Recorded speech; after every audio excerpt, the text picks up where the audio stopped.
Now, before we get into this, I just want to be very clear that this is just general education for entrepreneurs. This is not any type of legal or tax advice because trust law is varied by state. This is really about awareness and structure. So, I'm not trying to tell people what to do and how to start their trust and do their trust. This is just speaking from experience and what I've experienced.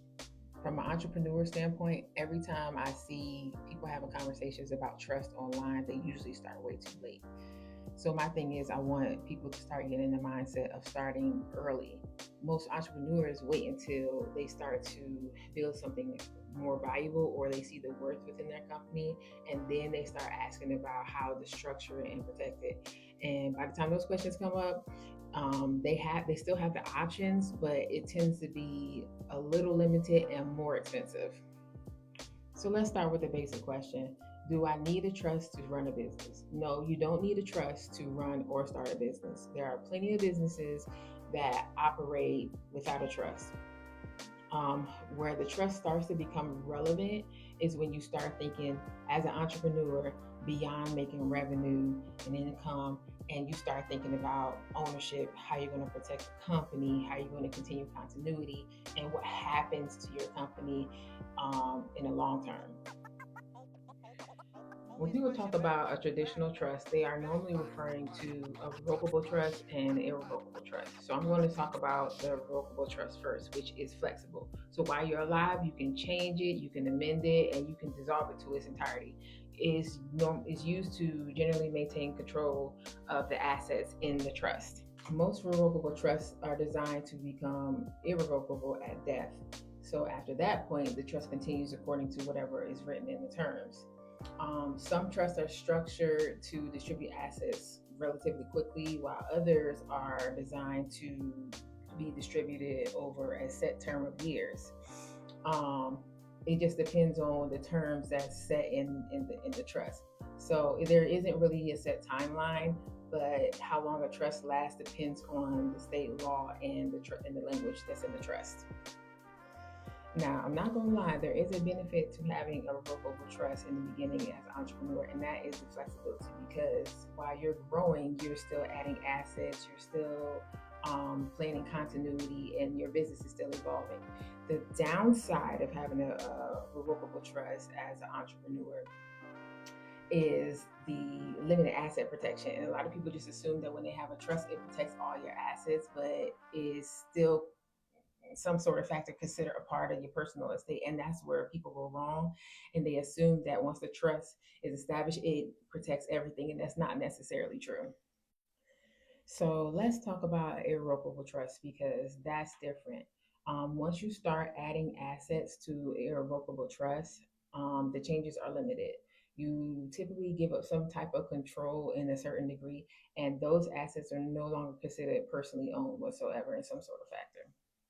Irrevocable trusts tend to last based on the terms written in them and is subject to the estate law.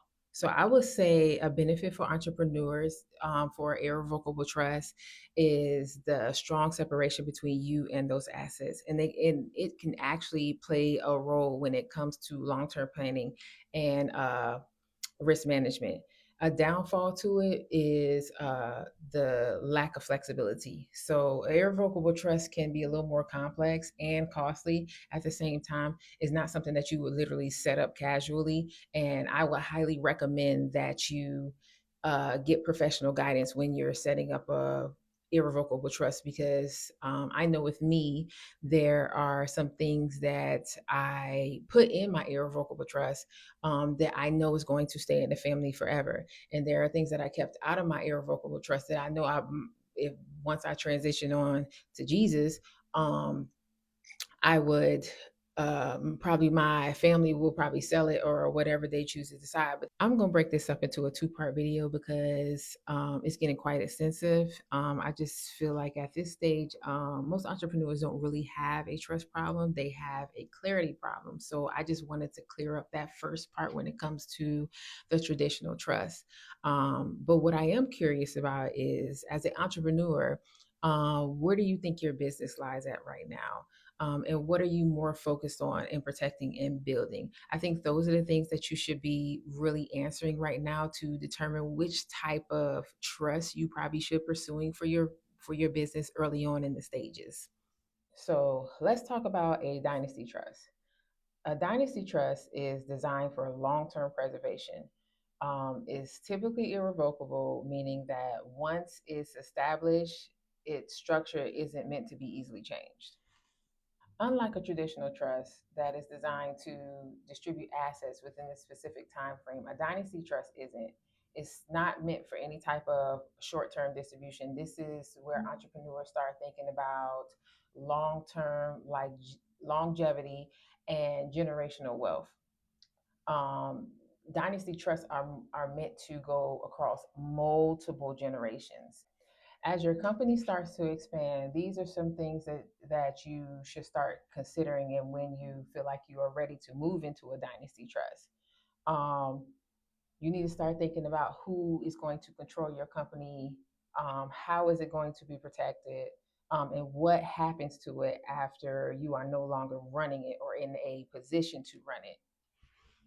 Once you answer those questions, that's when the dynasty trust conversation starts to come into play, or should start to be considered for most entrepreneurs if they want to protect their assets. One of the key differences between a traditional trust and a dynasty trust is duration.